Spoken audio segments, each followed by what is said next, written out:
Satirata Sri Sri Maharaj Divine Grace Sri Bhaktivedanta Swami Srila Prabhupada Ki Jai. ISKCON BBT Founder Charges Divine Grace Srila Prabhupada Ki Jai.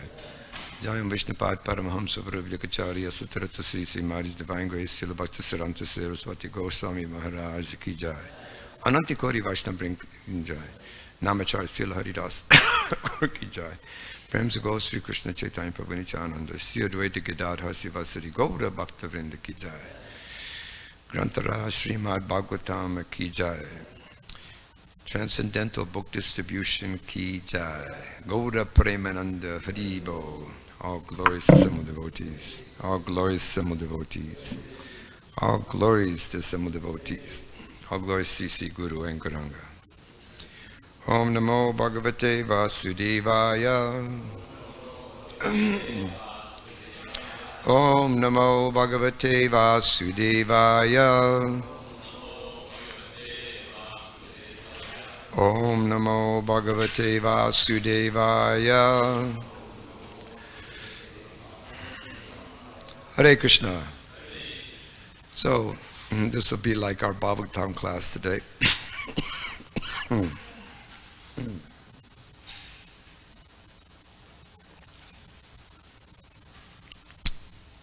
We haven't done this for a few years. We used to do this annually, but for the last several years we haven't done it for whatever reason.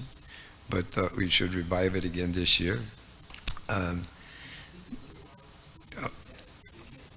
Okay, I'll try. So, as I was saying, today we're going to discuss and talk a little bit about our book distribution marathon in the temple here, and just try to speak a few things in terms of why we do book distribution. Why is it such a big issue or important issue in ISKCON? So we're going to talk a little bit about that. But Prabhupada said many times that this Krishna consciousness movement, it runs on two parallel streets. It's like Panchatriki Vidhi and Bhagavat Marg. This Panchatriki Vidhi is actually the deity worship. As we know, we can't exist if we didn't have the lordships Sri Rukmini Dwakadish, Jagannath Baladev, Subhadra, and Sri Gaurnitai. They're our life and soul. And so it'd be just almost like unbelievable to not have the deities here, to worship the deities. This Pancharatriki Vidhi, extremely important for us, because what it helps us do is develop Vaishnava qualities. We'll develop a gentle demeanor of Vaishnava qualities. And this Bhagavat Marg is important because it's about preaching. And if one has life, one preaches. Srila Bhaktisiddhanta Saraswati Thakur Maharaj mentioned like this, that where there's life, there's preaching. So we need two things. We need the preaching activity, and then we need the Pancharatrika Vidhi for purification, for our own purification. And we see that those things have to go on simultaneously in the temple. So that brings a whole nother aspect of Krishna consciousness in terms of this preaching temple. Temple is very important because people that are neophytes, they need a place to go. They need somewhere to pray and to associate and see Krishna. So the temple is very important for that reason. And then, of course, preaching is important to bring people to the temple, and so that they'll be purified and gradually become devotees. So, Srila Prabhupada gave examples. My favorite is that the Krishna conscious movement is like an army, and in that army, there's so many aspects to the army. It's not just the people on the front line, but it's a lot of people on the backside. So the Krishna conscious movement is like an army. We have devotees. Army cannot exist without food, cooking.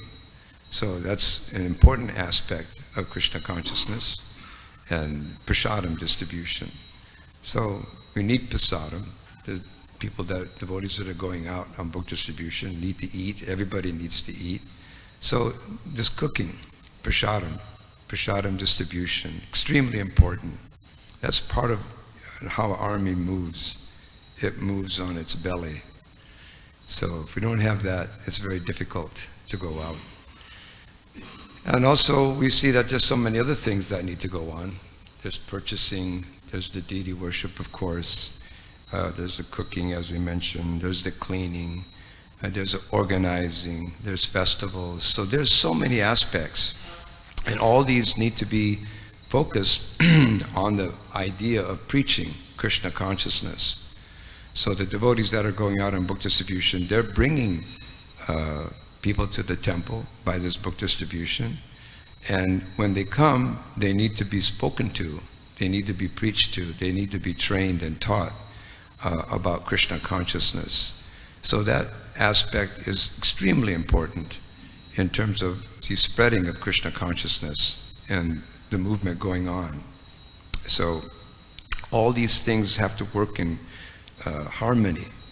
And that harmony works when even those that are here at the temple, they also need to develop a preaching spirit, that what we're doing is preaching, that we're making sure that the deities are very beautiful, the altar's clean, pujari room is clean, temple is clean and organized. These things are very attractive. It attracts people. They love to see this kind of atmosphere, and it makes them feel that they're in a godly atmosphere, in a godly situation. And then they act accordingly with awe and respect. So all these things are necessary in order for the Krishna consciousness movement to go on. And so from there, we begin to see how and what we need to do to attract the living entities to come closer to Krishna consciousness. So we have festivals, and these festivals are meant to bring people, to excite them more about Krishna consciousness, to see how beautiful it is, like we have our annual Rath Yatra festival, and how it brings tens of thousands of people to the event, to the festival, and they come to the temple afterwards. Then they see Govindas, the gift shop, and of course the buffet. Those things are also important. The gift shop's a very cultural presentation. People can buy Krishna conscious paraphernalia, worship the deity in their home, and wear devotional clothes. So all these things help them come closer to Krishna consciousness. And of course, Govinda's buffet, they have an opportunity to taste prasadam. And it's very unique in terms of them having a place that they can go where they know the food is sanctified and purified, and that it's offered to Krishna. It's like when we were devotees in Denver, we'd always wanted to come to LA because we knew they had a Govinda's restaurant. And you couldn't eat in restaurants, so when you had the opportunity to come to LA and eat at Govinda's restaurant, it was like an outing. It was like a day out. Go get a Bima burger and get some French fries cooked by devotees in a restaurant atmosphere. And that was always very exciting, something to do in that reference. So Govinda's is important for a lot of people. For most people, that might be a very big stepping stone in order for them to come closer to Krishna consciousness. Like so many people come to the buffet and to the gift shop, but they don't step foot in here. But still, they're thinking about Krishna, and they ask about Krishna. And one day, maybe they'll come into the temple and see the deities. But the point being is that it's attractive to them, and it's opportunity for us to preach to them by our activity, by the preaching of, the preaching is the prasadam distribution. You can get online and you can punch in Govindas and how many reviews we have. And the reviews are fantastic. They love Govindas. So that's important in the course of our little temple here and what we do. And these things are done on a preaching spirit. It's meant to entice and encourage and attract people and devotees, for that matter, to come to the temple, to experience that association. So these different departments are essential in order for this process to go on and to expand. Because those devotees that go on traveling Sankirtan, when they're going on TSKP, it's a two-man show or a three-man show. You have to do everything. You have to cook, you have to clean, you have to go out and distribute, you have to order your books. It's like, you can see it's a lot of energy that you expend just to be able to get out the door and just meet somebody. So this whole process put together is extremely important, and the more that process is organized and put together nicely, the results show. We used to say, if you want to distribute books, you have to have books. So that means that if you have books in the temple, you have a go-down, and somebody can just go into that go-down and take a book, the books will be distributed. So you need a BBT, a printing house. So many aspects are needed and necessary for the preaching activity. If we didn't have any books here, we wouldn't go out and distribute books. There would be no book distribution. But we have a lot of books here. So we distribute a lot of books. And we'll go over that a little bit more. I think that in terms of the army here in New Dwarka, it's a very powerful army. It's been existing for many years, way back in the 70s when it began, and it's been rolling all the way up to the present day. Just to give you a little bit of an idea, I went over some figures. I do like to look at figures a lot. They're very exciting. So just to give you an idea, I was looking at I was adding up the remittances from the Los Angeles temple to the BBT here in New Dwarka. So Tadit and I, we didn't arrive till we arrived in 1986. So I don't have 86 or 87. Somehow I couldn't find it. But from 1988 to the present, 2022, this temple distributed and gave BBT, distributed thousands of books. But this temple, from 1988 to 2022, gave the BBT $9,500,000.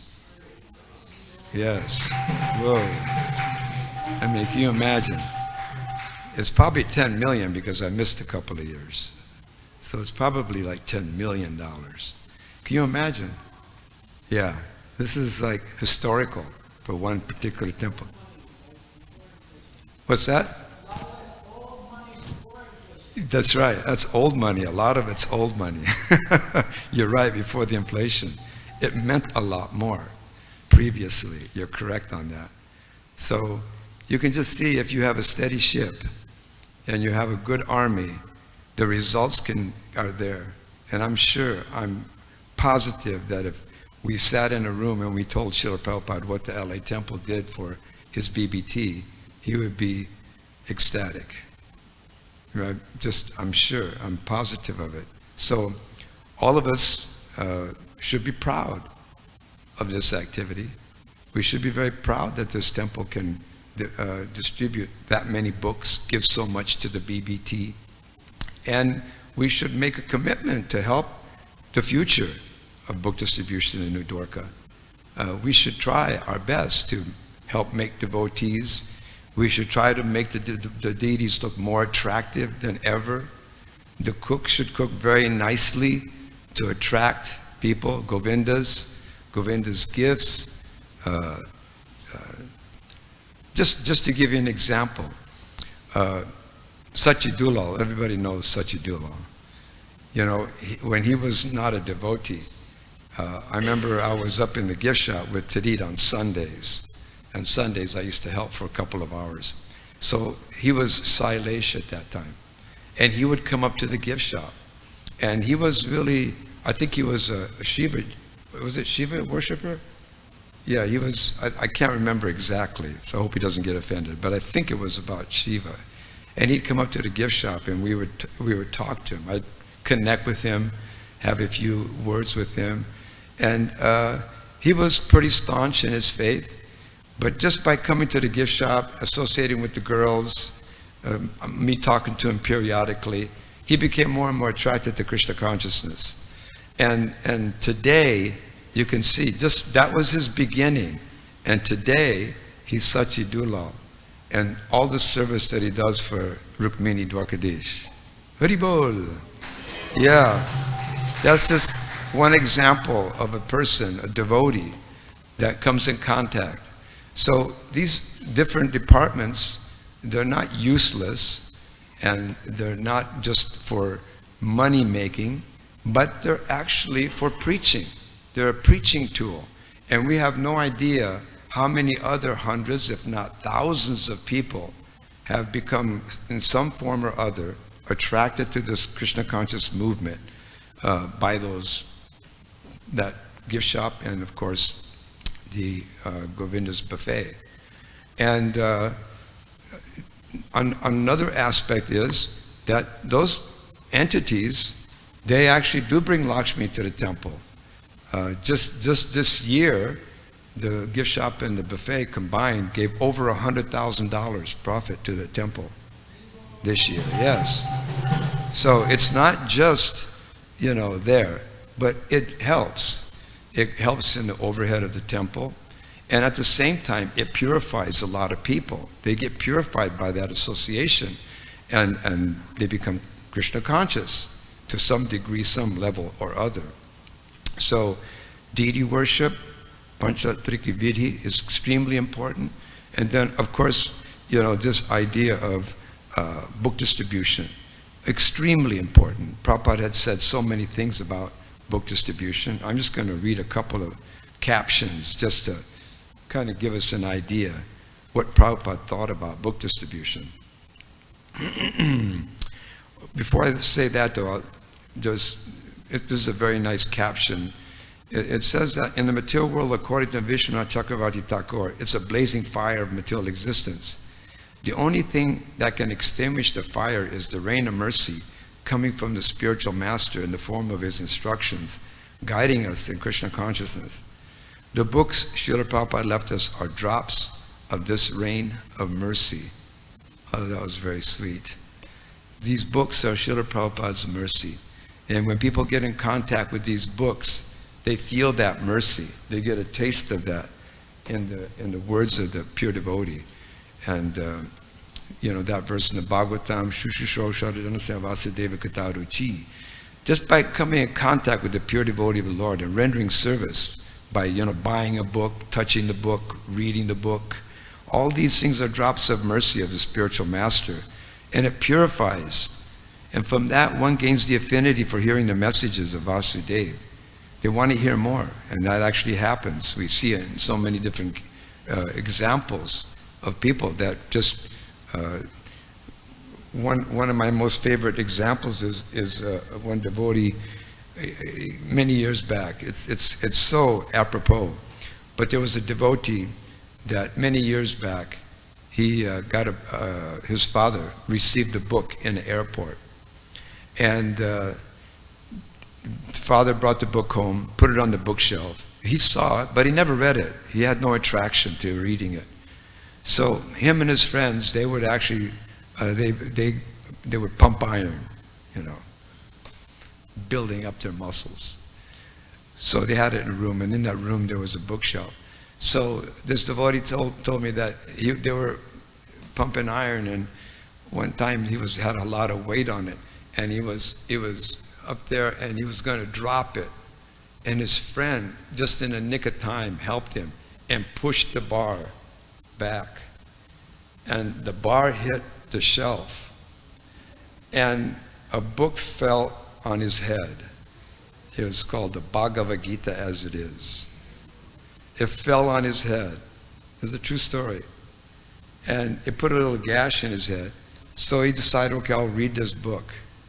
He read this book and became a devotee. And this is the power of this book distribution.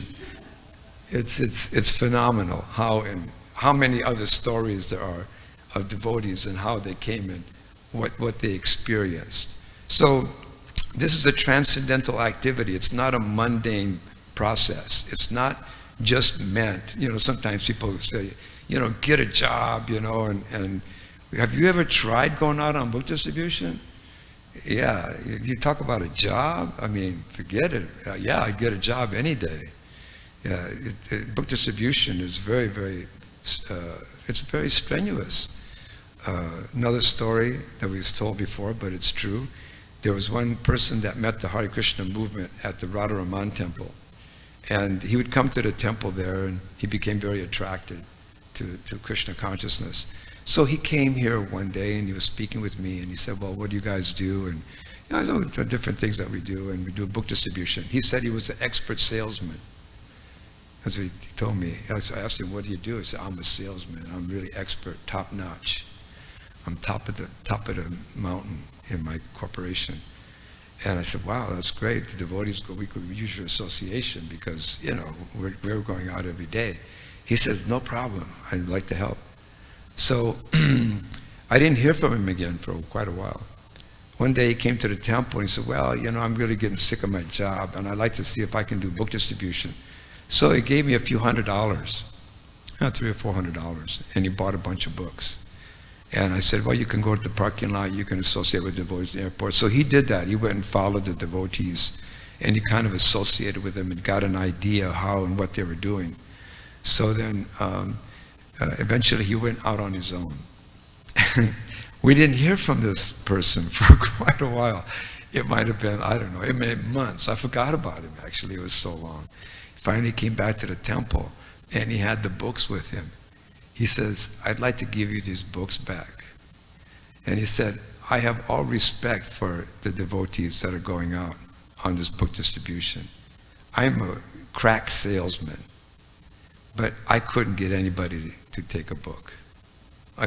No one would take it from me. They would just curse me, laugh at me, and they would actually just refuse.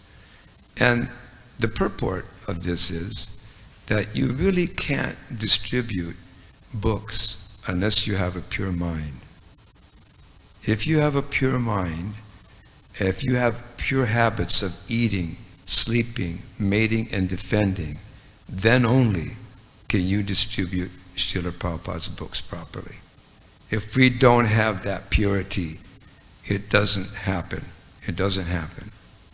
It can be you could be like a shooting star, but to continue to increase, to preach, you have to have a pure mind and pure lifestyle. And that's the requirement for book distribution. So it's very difficult to have a pure mind every day. Can you imagine how your mind beats on you every single day when you get up about something? It's screaming at you about something and trying to take you down another path. And you got to bridle it, bring it in. And then you got to get in that van and your foot has to hit the pavement and you got to get out there. This is a real yogi. This is really a devotee. So we should have all respect for these young men and women that go out on book distribution. Let's give them a big Hari Bol. Yes. And we should do everything we can in the temple to help them with their pure mind and pure lifestyle. We should help them. That's why the deity worship is so important. The pujaris, they make the deities look absolutely stunning and gorgeous on a daily basis. And then we need prasadam like we had yesterday. There's TSKP prasad, Haribol. It's the kind of prasadam that's ecstatic. When I was on traveling Sankirtan with brahmacharis many years back, we would cook And I remember I was cooking dal. I cooked this really mean dal. Somehow or other they liked my dal. But I'd make just a huge pot of it, and then we make rice. And then what was, you sat down and took prasadam, and after you got done eating, all you could do is go to sleep. And then we knew that was real prasad. Because you passed out, and then you got up and went to work. Everybody took a nap on your left side, took a nap for a half hour, 45 minutes, squeezed out as much as you could, and then you get dressed, get in a van and hit the road and distribute Prabhupada's books. There was never a better life than that activity. No better life. Because it was clean mind, clean life. And then we experience Krishna consciousness at its topmost. That's how we experience it. So when we do this book distribution, our temple has to be of clean mind and clean lifestyle in order for us to increase this book distribution. That's what it's going to take. If we're saying, well, how are we going to distribute more? That's how we distribute more. And by that clean mind and clean lifestyle, then you have people like Bhakti Kir coming, and Bhakti Rico is coming. Yes, they come. Bhakti Emil, Jai.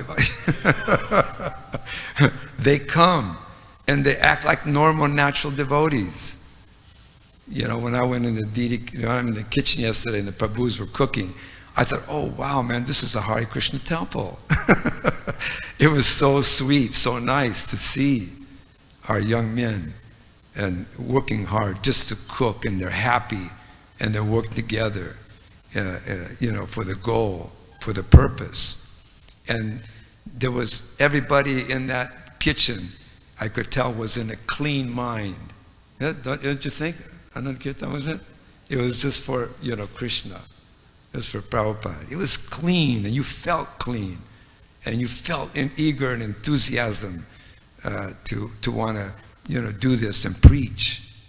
And that's what it takes. That's really the purport of this. That's why we do all these things. Pancharatrikatiki is purification. To have Vaishnav etiquette, Vaishnav qualities, and Vaishnav lifestyle. Yes. And then we have clean mind, pure mind. Then we can preach, we can talk, and we can discuss. And these things are so extremely important. And, then the numbers come. We're talking about numbers a lot. Numbers are important. Prabhupada loved numbers. Isn't it, Nike? I mean, really, if you gave numbers to Srila Prabhupada, he became completely ecstatic. And he thought, we were in pig heaven when we could see that Prabhupada. In fact, when Prabhupada was very ill, when we were, the devotees used to, I don't know who said it, but I remember it was just a new devotee, and they were saying things like, yeah, if we double it, Srila Prabhupada will live longer. So we took it for real. We just worked like anything to double it, and we prayed to Srila Prabhupada, please help us.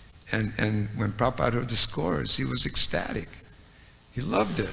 It wasn't some material thing, because that money means more books. That's what it means. It's not for sense gratification. It means more books. And even here in the temple, for us, more books. It means more books. And you can see the people that supported it, that took that particular board there. I think it was like something like $65,000, $70,000 that people donated towards book distribution.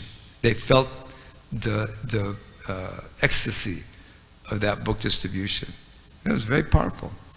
So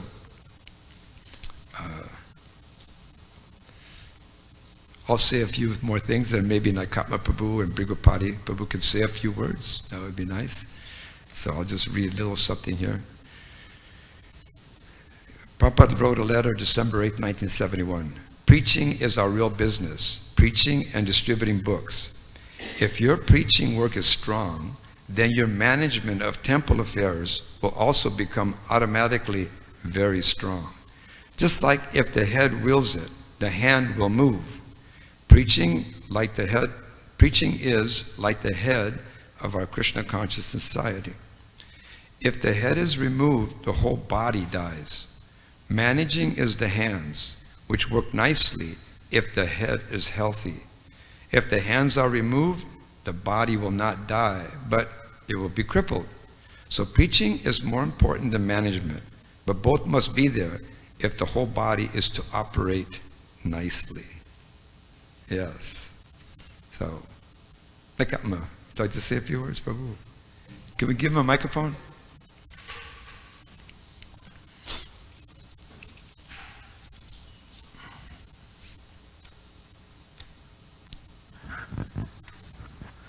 Srila Prabhupada ki jai. Sankirtan devotees ki jai. I just wanted to say a couple little things that sort of came to mind as Svavasa Prabhu was speaking. There's a common saying that first impressions are lasting impressions.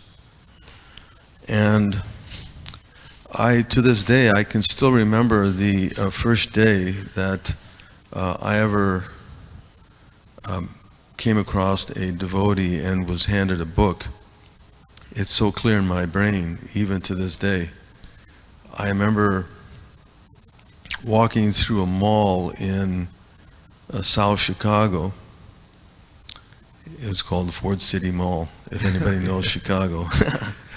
And as I was walking through the mall, this one young man came up to me in sort of a frantic sort of way, but and I could see that as he was looking around that he was doing something he felt was maybe not too much liking to the mall authorities.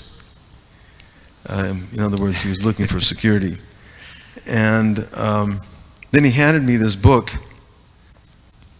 and I didn't pay too much attention to it. It was a small little blue book. And he said, "Here, take this with you." And the first thing that came to my mind was, this is so cool. This young guy is so into something that it made such an impression upon me that I didn't react too much to the book, but I just reacted to his energy. And he said, it's something the Beatles are into, and give a donation. And I just gave him whatever I had. I had a few dollars. But just that small exchange, I took the book home and I ended up reading it right away. And I didn't understand much about it, but there was this title, Krishna, the Supreme Personality of Godhead, on it. And it was so fascinating. And I think anyone who goes out and connects with a conditioned soul and gives them a little taste for Krishna consciousness, whether it be book distribution or prasadam or harinam, or you're just out and about and somebody gets curious about your dress, maybe you're going through the airport or whatever. But those people, that impression, you can be sure it sticks with them. I remember in earlier days, we used to do the airport regularly, and regularly people would come through the airport and we'd try and give them a book and they'd say, "I already have one," or "I've seen you people before." And many times people would say, "Oh, well, I already have some of your books." And then you try and ask them, just speak to them for a few moments, and you try and get some sort of feedback from them. And it was it was uncanny how people just appreciated how this person was very polite to them, or this other person was very attractive to them. something that and you could see that many times people were more into the person than the book. Or sometimes this person would, this was a bad experience, it was rude, and I don't have any interest. So my point again is that first impressions are lasting impressions. And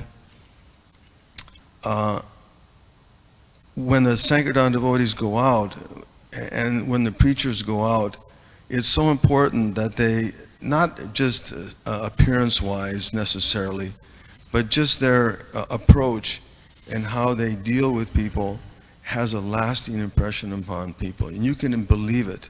Even they don't understand what Krishna consciousness is all about. They may be so fortunate to meet a devotee and then read the book, and their life changes, as it did for me anyway. But one little quick story, and that was that in St. Louis we used to, which was a very good airport, as you go into the St. Louis airport, the upper deck was the ticket counters, and below was the gates. And in those days, you didn't have to go through security. There was no big deal about being downstairs in front of the gates. And there was an escalator that people would travel down to go to their gates. And the devotees, you know, they were smart. They would take advantage of that escalator because everybody had to go down the escalator. So devotees would congregate at the bottom of the escalator, and people would come down, and you'd approach them, and right next to the escalator was a coin changing machine, a dollar change machine. I think maybe they still have them there. I don't know. But you put in $1 and you get your 4 quarters, and people would use it for their lockers or their carriages that they would take around with their luggage. And one day this businessman was coming down, and sometimes businessmen were not so approachable. Just there, some young kid coming up to a businessman, they're thinking, who is this? You know, get a job. What are you doing out here? And so many other more derogatory things. And anyway, this one, a young fellow, businessman, came down. He went straight to the coin machine, and I was watching him, and he was fumbling and looking for some dollars that he was going to change for coins. And you know, I happened to have a lot of quarters that day, because it was one of those days. There weren't too many dollars that day, but there were a whole lot of quarters.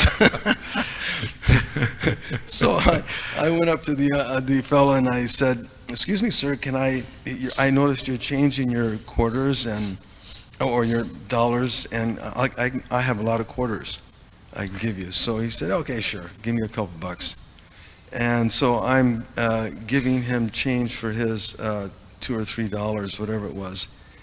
And as I'm standing there, he doesn't even look at me, and he says, in a real sort of direct way, "So aren't you going to try and sell me that book?" And I was sort of taken back. I said, No. I just need the quarters, and I'm just getting rid of the coins. And he said, he didn't even say a word. He just took out a $100 bill, handed it to me, and turned around and started walking away. And I said, hold on. Let me give you the book. And he said, no, I already have it. And he kept on walking. So my point again is that first impressions are lasting impressions. And when the Sankirtan devotees go out in a blissful way and they're having such nectarian exchanges with people, or they're giving Srila Prabhupada's books, which are so beautiful, it's a lasting impression upon people. And you can be sure it stays with them for the better part of their lives, if not changing it forever. Yeah. Hare Krishna. Hari Bol. So Brigapati Prabhu.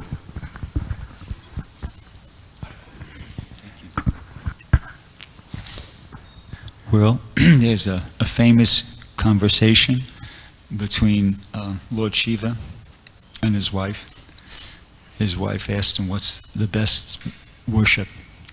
And Lord Shiva said, Aradhananam sarvesham, Vishnu aradhanam param, tasmat parataram devi, Sankirtanam samatraram. That of all forms of worship, the worship of Lord Vishnu is the topmost, but even higher than the worship of Lord Vishnu is the worship of Sankirtan. Right? Wrong. No, he didn't say that. Lord Shiva said, Tadiyanam. That's even better. It's even better.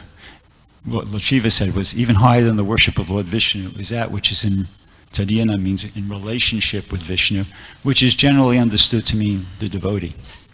So that's what he said. And when we're distributing Prabhupada's books, guess what? We're worshiping the devotee. Because Prabhupada put everything into those books. He said, these purports are my devotional or emotional ecstasies. He said, Prabhupada put everything in these books. So when we distribute Prabhupada's books, we're worshiping Prabhupada.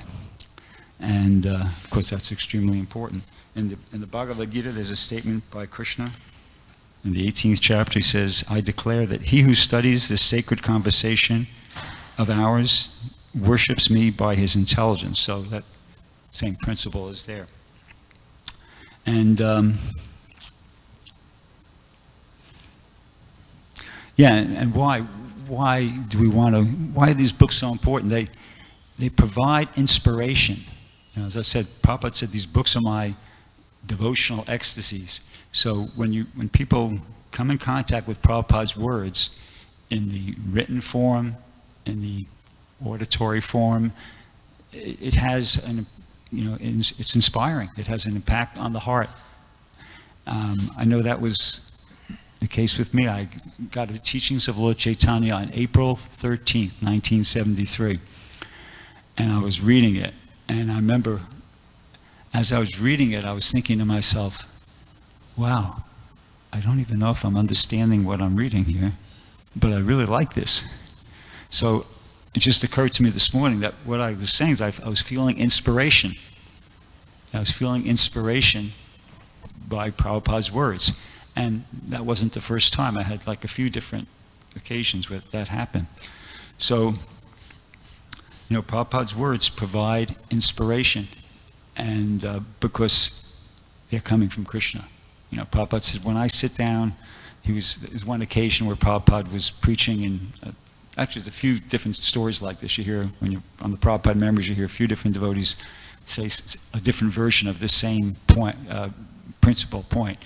That Prabhupada's preaching, and the devotees are doing this and that, leaving the room or whatever, and Prabhupada has them come back, and then he says, no, you have to be here, and even if Prabhupada was preaching in another language, and Prabhupada said, so he asked, there was one occasion where he was talking to Tamal Krishna Maharaj in Bhagavat, I don't know his name now, but he was saying, so you're studying the books, you're learning the shlokas and all, and they said, well, yes, sort of Prabhupada. And then Prabhupada quizzed him. He said, do you know this one? And they didn't know it properly. And he said, no, you have to read these books. You have to study the books. He said, see, he said, even I read my books. That's the big line. He said, even I read my books. And then he asked him, he said, and do you know why I read my books? He said, because when I sit down to write these books, Krishna comes, and enlightens me, tells me what to say, each and every word. So that's what Prabhupada said. And as I said, there's different versions of that story. It told one by Shruti Kirti tells his version of it, and I'm not sure who else. But so that's the point. These books are, Prabhupada was inspired by Krishna. And in Atlanta in 1975, Prabhupada was talking with the book distributors, and he asked Tripurari made the point that, when we go to the temples, they ask us to give a class on book distribution technique. And Prabhupada said, so what do you tell them? And Tripurari said, well, we tell them first they have to, read the books and, come to chant and so forth. And Prabhupada interrupted him and said, that is our only technique. to become very strict followers of the rules and regulations. So in other words, why? Because if you do that, if you read the books, if you study the books, like it was just heard Krishna say, you're worshiping Krishna by his intelligence by studying the Bhagavad Gita. You're worshiping Prabhupada with your intelligence by studying the books, and you'll get the inspiration to distribute them. And that's the whole thing, inspiration. People come to Krishna consciousness on inspiration, and somebody might say, well, how come we don't see more people coming? Well, it might have something to do with just our desire. We have to develop a stronger desire to want the people to come. Because the books are potent. It's not like the books are less potent now than they were 50 years ago. They're as potent now as they ever were. People in Kali Yuga are getting more covered over, by the day. So we have to ratchet up our desire to see people become devotees. And there's a nice, and you might say, well, isn't that a sentiment? No, I don't think so. Because here in the 4th canto of the Srimad Bhagavatam, in the purport, Prabhupada says, a pure devotee of the Supreme Personality of Godhead is always thinking of how fallen, conditioned souls can be liberated, can be delivered. The Supreme Personality of Godhead, influenced by the merciful devotees' attempt to deliver the fallen souls, enlightens the people in general from within by his causeless mercy. I've quoted this before, maybe many of you have heard it, but this time I thought I'd quote it exactly correctly by using the book. Yeah, that's a big sentence here. The Supreme Personality of Godhead, influenced by the merciful devotees' attempt to deliver the fallen souls, enlightens the people in general from within by his causeless mercy. So, the devotees figure into the picture there. If we're really attempting to deliver the fallen souls, Krishna is inspired by that, and he reciprocates by enlightening them. And Prabhupada actually gave himself as an example of this principle in a letter he wrote to Sudama, who was a disciple of his in 1972. He said, when I was alone in your New York, I was thinking, who will listen to me in this horrible, sinful place? All right, I shall stay a little longer. At least I can distribute a few of my books. That is something. But Krishna was all along preparing something I could not see. He brought you to me, one by one, sincere American boys and girls, to be trained up for doing the work of Lord Chaitanya Mahaprabhu. Now I can see that it is a miracle. Otherwise, your city of New York, one single old man with only a few books to sell for barely getting edibles, how can he survive? What to speak of introducing a God-conscious movement for saving humankind? That is Krishna's miracle. So, same idea. Prabhupada was so sincere about wanting to spread the Krishna conscious movement that Krishna had to reciprocate with him. And as it says here, he sent these young boys and girls one by one, these sincere American boys and girls, to be trained up for doing the work of Lord Chaitanya Mahaprabhu.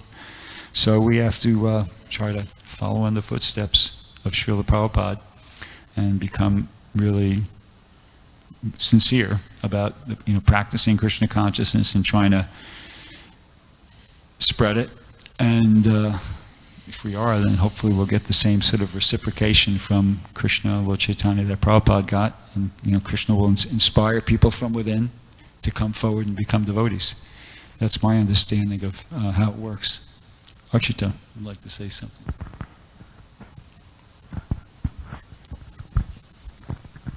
Hare Krishna. Thank you, Brigapati, for your usual inspirational quotes. He's become a real quote machine. Anyway, I just wanted to say briefly, thank you, Svavasa, for pointing out that the purity, pure mind, pure lifestyle, that's essential. But there's another P that's very, very important. That's patience. I notice a lot of the Sankirtan devotees, they come out on Harinam, especially on Fridays, and they can tell you in their own experience, maybe 1 in 10, maybe 1 in 15 will even stop and give you like a few seconds to try to distribute a book. So it takes a lot of patience. If you get impatient, and that's not just on distributing books, in any aspect of Krishna consciousness, if you get impatient with yourself, and even worse, if you get impatient with other devotees, you're really putting a big roadblock into your progress. So in book distribution, it's very obvious. If you're impatient, you're not going to get anywhere. So especially, I just wanted to point out one devotee in particular, Swarna Bindu Prabhu. I think he's the emblem of patience on distributing books. You know, you just watch him for like a few minutes. He's so patient dealing with the Kali Yuga wretched souls that walk up and down the Santa Monica Promenade. It's just amazing. And I'm not surprised because I've known him for a long time. You know, I've been visiting Croatia for many, many years. And I know that this is his real personality. He's not faking it. He's a very, very patient person. He was a Bhakti leader. And to be a Bhakti leader also, you have to be extremely patient with new people and all their problems. So he's just an extremely patient person. So I would advise the other young devotees that are here to take his association and learn from him how to be extremely patient in distributing books. Hare Krishna. Haribo! Okay, I'll just read one little caption here. It says here, a purport by Srila Prabhupada. Non-violence is generally taken to mean not killing or destroying the body. But actually, non-violence means not to put others into distress.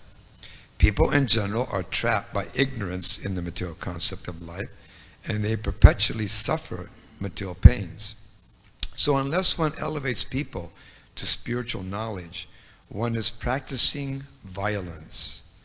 One should try his best to distribute real knowledge to the people so that they may become enlightened and leave this material entanglement. This is non-violence.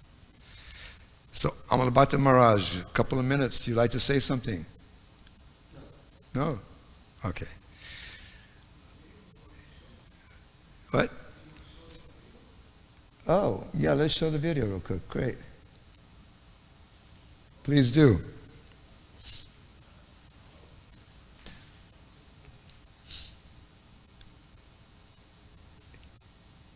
Is there sound or just pictures? Okay. Yeah, just keep it going. That way we can look at it. Yes. Ask a question? Oh, you have a comment? Sure. One thing I'd like to say, the value, the strength, the glory of these books, they are so incredible. See, I was head of a yoga center in New York, okay? I had over 500 students, plenty of money coming in, plenty of people inviting us to TV shows and going down the street and doing our own little parades. Anyway, it was quite known, and many people understood us. The thing is this, is that somebody gave me one of these books, and first thing I said, well, what do we need them for?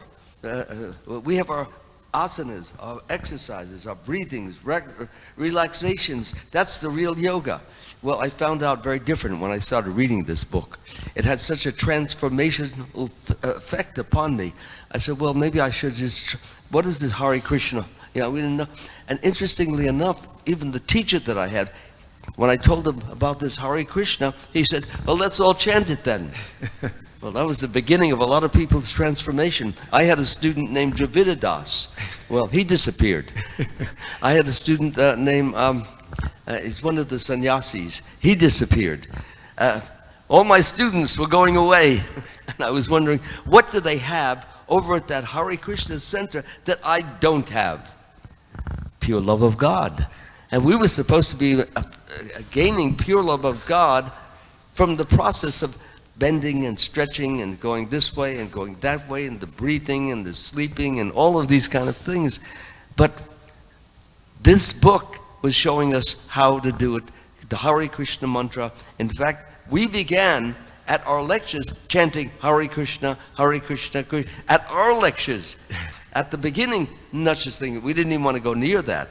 But because so many people were turning to Hare Krishna, we thought, well, there must be, maybe there's something to it.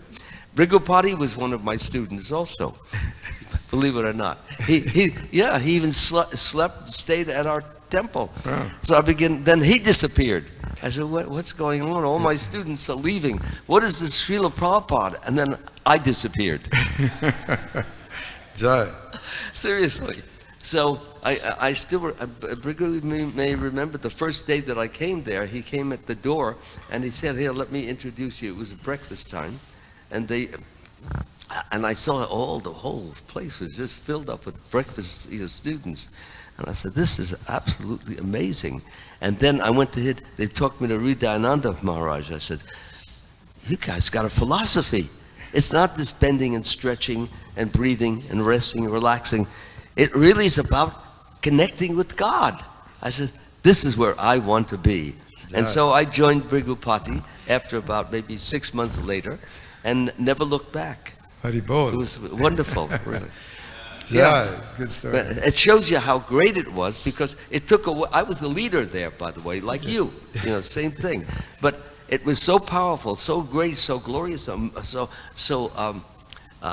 filled with pure love of God, and that manifested through the different students to one another. I felt it was peacefulness, lovefulness, glory, and so many wonderful aspects of our philosophy. Had so many things. I said, this is a waste of time. Yeah, you could do the bending and stretching, but that's not going to get you anywhere except a flexible body. Yeah. That's it.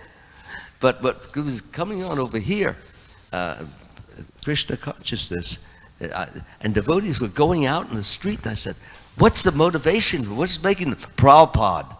Prabhupada inspired us, he enthused us, he enlivened us so much that you couldn't not want to do that. Yeah. That's all I have to say. Thanks so much, all of you, for inspiring. Sachi, we got a couple more minutes. Please bear with us. Give us another 10 minutes, and then we'll go. Thank you so much, Prabhu. I was reflecting about that verse that says, Brahmanda Brahmita Kona Bhagyavanjiv Guru Krishna Prasad Pai Bhakti Latavish. That the living entities wandering throughout all the universe looking for what? Happiness. But then when that living entity meets Guru and Krishna, that's the perfection of their lives. Then happiness sure will come. So all these literatures have that. And we are so fortunate that in this temple, we always have books. There's no time that I can remember that we don't have books. Somehow or other, Krishna has been blessed by sending devotees who have that spirit, that they understood the mission of the Guru. And it makes it easy for us. So as far as the books goes,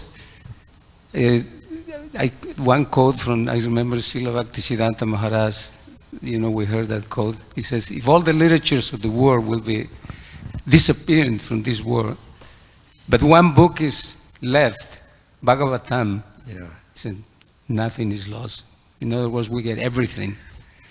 And that's a very powerful thing. Now, when we are distributing books sometimes, we are convinced that we have the best product.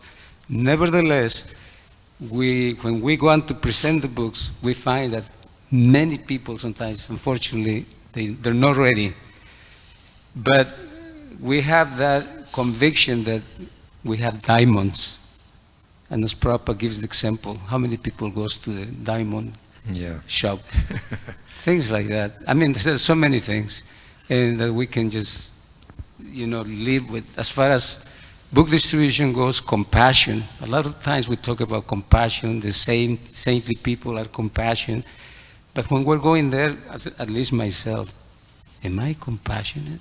Do I have any compassion, really? And then I examine myself and say, nothing. Then I go back, no, this is the great sages, this is Prabhupada, this is the whole parampara. So we're working under their direction. Even if we not have all those qualities, they will come back eventually if Krishna feels like you need to have those. And many people ask sometimes, why are you doing this? I mean, if I can make a list of the many times I've been asked, maybe like probably 100 people, why do you do this? What do you get out of this? Yeah.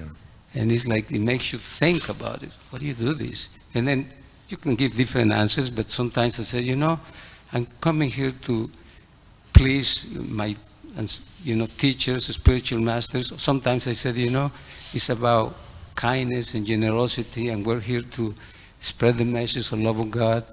And then sometimes I said, actually, I'm coming here just to, get those virtues of life, kindness, compassion, tolerance, and all those things. We don't have it, so I'm working on that. So, thank you. Yeah, All glories to Srila Prabhupada. So, Maharaj, would you like to say a word, a couple minutes? So I wanted to address the topic of the importance of the qualities of the devotee who's presenting the books and how that makes a powerful impact.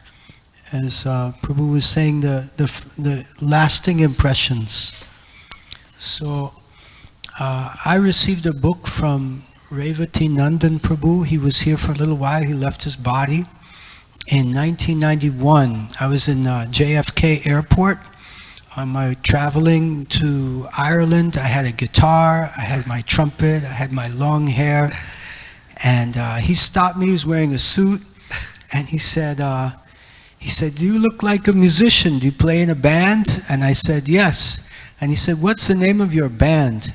And I said, "The Om Band," because I had met some friend who was into Om chanting, and he said, "Om, do you know what Om means?" And I said, "No." And he took out a Bhagavatam, and we looked in the index, and we had like a little class right there in the airport. And he was sharing me different quotes about Om and how it's the impersonal representation of the Supreme Lord Krishna. And it was very interesting and enlivening, and he was very politely and enthusiastically presenting the book. And at the end he said, "Would you like to keep the book?" And I said, "Yes."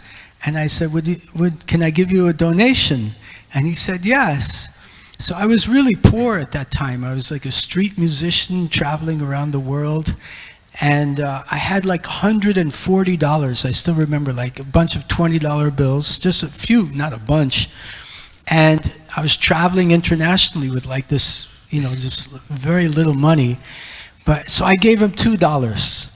Okay, so he took the $2, he was smiling, he was happy. I walked away, and then he called me back. He said, wait, you dropped something. And I had dropped one of my $20 bills. And he called me back, and he said, "You dropped this $20 bill. This is yours." And I took it back from him, and I was so impressed by how honest the devotees were. And I had met devotees before. I liked their food, I liked their music. I like now from meeting this devotee, I like them, I like the devotees, but I couldn't understand the philosophy. So my flight was late. I said, let me try to read this book cover to cover and try to understand everything. It was Srimad Bhagavatam Canto 1. So that was a big changing point in my life. Srila Prabhupada, Transcendental Book Distribution, Ki Jai. Okay, Ananda, just 60 seconds. Then we're going to read the scores. Then we'll read scores. I don't know what to say. Okay, yes. I actually, in 2012, I was part of the Occupy movement. It's like a social activism movement. And we traveled to Chicago, and we were staying outside. Occupy movement, we would like set up tents in front of big businesses. And so I was sleeping outside with this group of people, and one day I found the perfection of yoga on a staircase like near the ground leading up to a church. And yeah, that's what did it for me. When I traveled back to California, I read that book, and I was basically convinced of everything Srila Prabhupada was saying. And I remember in particular the artwork like really captivated me. There's this picture of Krishna and Balaram, the very famous picture, and there's like thousands of cows behind them. And there's a caption from one of the pages, like one sentence under that painting that said, "Krishna's abode is not void. Rather, it is an establishment with a variety of engagements." And when I read that, it's so mystical. It made me want to go there. Wow, I want to go to Krishna's abode. So I started trying to follow the 4 regular principles, but I was living on the Venice beach. I was sleeping on the sand, and I didn't know that there's a temple here. I didn't really know about devotees, but I just found this book. So I would go off on my own, and I would try to meditate, because it said you should think of Krishna and meditate on Krishna. So I would look at the paintings, and then I would close my eyes and try to meditate on Krishna. And the 4 regular principles, I was trying to follow them just because the book told me to, but I was struggling with that. And then finally I met Bhanabhata Prabhu. He was distributing prasadam, and I saw that he had the same book on his table. So I asked him some questions, and he actually didn't say anything to me. He just kind of like let me speak, and then he said, just come to our Sunday feast, and he gave me a card. And so I came, and I think a lot of people here remember what I looked like when I came here. We'll never forget it. I looked like walking like a caveman, basically. And I had a big beard and big dreadlocks. And yes, by the mercy of the devotees. And I'm so glad that I joined here in New Dwarka, because book distribution is emphasized here. And because I'm still a very insignificant neophyte, but because I endeavor to distribute books, I felt like any advancement I have made so far is mainly because I've been trying to do that service, and it's taken a lot of energy, and it's a full meditation. When we were doing traveling Sankirtan in the van, it was like you were saying, you have to order the books, you have to cook prasadam, you have to arrange where you're going. You have to take care of each other, you have to clean, you have to be an accountant also with the books and the Lakshmi and how much profit you're making. So it's a full engagement, and it's really intense. And then what to speak of, you're driving all over the place, going to different festivals, sneaking into big music festivals. It's a lot of stress and anxiety, but it's ecstatic at the same time. And so that's all I want to share for now. Jai, nice. Srila Prabhupada ki jai. Okay, we'll read a few things here, just in relationship to results, which do help. I remember in Sankirtan, out in front of the temple, we used to say, "Don't leave him alone. Just let him, just let him feel Krishna consciousness," and he'd stand there. And you could tell he was thinking heavy duty. So we would just walk by him, say, "Hare Krishna." And he looked like you were in some kind of a war, an internal war. But thank God Krishna got you. All right. So what we like to do is first of all, announce the marathon scores. In that this year's marathon, we had about 30 devotees went out. Tadit and Gavin, Hari Bhakta, Shamarari, Shimada Mahotsava, Yonija, Bhakti Maxim, Mayapur Shashi, Shama Dasi, Balai, Krishnapad, Maharaj Das, Svavasa Das, Karuna Darini Dasi, Govinda Vasya Das, Advaita Charya, Naikatma Das, Bhakti Arinya. And then we had Krishna Party, Bhakti Kir, Bhakti Mil, Suvarna Bindu, Ananda Kirtan, Sachitanoi Radharani Dasi, Prem Sankirtan Das, Sachidulal, Dear Lalita Das, and Brigupati Das. Yes, Haribo, that was 30 devotees. And those 30 devotees for the marathon, for 30 days, did 1,500 magazines, 4,011 small, 4,143 medium, 4,501 big books, and then 20,000 Maha big books, and 20 sets of Bhagavatams and Chaitanya Charitamritas. And the total for the month was 100,000 Lakshmi points. Yes, huge, very huge. And then I'll read we have so many names. We had 48 devotees throughout the year went out on book distribution. We'll just do the 15 top. But so many devotees went out. And then the 15 were like Maharaj Das, Bhakti Kir, Suvarna Bindu Das, Bhakti Emil, Amala Bhatta Swami, Radharani Dasi, Sachidulal Das, Gauranga Prema Das, Devavrata Das, Sachitanoy Das, Prem Sankirtan Das, Dear Lalita Das, Ananda Kirtan Das, and Brigupati Das. Now, we'll just read the full-time devotees that went out for the year. That was like, Sachidulal Prabhu, he did 197 small, 432 medium, 84 big, 2,324 maha big, 10 sets of Bhagavatams, 7,600 Lakshmi points.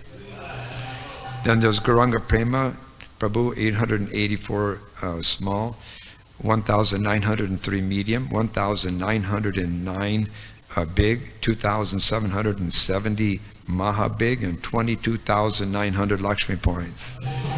Devavrata Prabhu, 1,018 small, 255 medium, 3,393 big books, and 4,068 maha big books, and 57 Bhagavatam sets, and 23,155 Lakshmi points. Sachitanoy Prabhu, 1,115 small, 5,355 medium, 8,974 big, 2,783 maha big, 32,300 Lakshmi points. Prem Sankirtan Das, number 4 spot, 1,723 small, 688 medium, 7,510 big, 8,330 maha big, 14 sets, and 34,106 Lakshmi points. Dear Lalita Prabhu, he did 2,042 small, 8,544 medium, 4,013 big, 4,879 maha big, and he did 30 sets of Bhagavatams and Chaitanya Charitamritas, and that was 48,500 Lakshmi points. Ananda Kirtan Prabhu, 900 magazines, 9,590 small, 2,997 medium, 7,697 big, 11,318 maha big, 98 Bhagavatam and CC sets, and 49,500 Lakshmi points. And in the top spot was Brigupati Prabhu, 71 years old, going on 72. He surpassed his age on his score. 3,813 small, 3,427 medium, 5,827 big, 8,837 maha big, 22 sets of Bhagavatams and CCs, and 76,600 Lakshmi points. Haribol. He actually went out 245 days. Amazing. Hare Krishna, that's amazing. Completely amazing. Okay, totals. All right, the results, 22. The Sankirtan collection for 2022, 473,081 Lakshmi points. The buffet, although it did only half of what it normally does, gave about 58,000 to the BBT effort. Yes. And the Govinda's gifts gave 53,000 Lakshmi points towards the effort. And then we had the Didi Hundi box, did 91,000 Lakshmi points. Mahaprasad sales, over 50,000 Lakshmi points. And Bhagavad Gita Museum even, 27,700 Lakshmi points. And the BBT from the LA temple received 447,000 Lakshmi points. Total books, 16,020 magazines, 46,983 small, 38,057 medium, 53,101 big books, 65,487 maha big books, and altogether 290 sets of Bhagavatams and Chaitanya Charitamritas. Haribol! That came to about 230,850 book points. And that brought us to about a 10% increase over last year. So we're going. Jai. Thank you very much for your patience and participation. Thank you very much. Srila Prabhupada ki jai.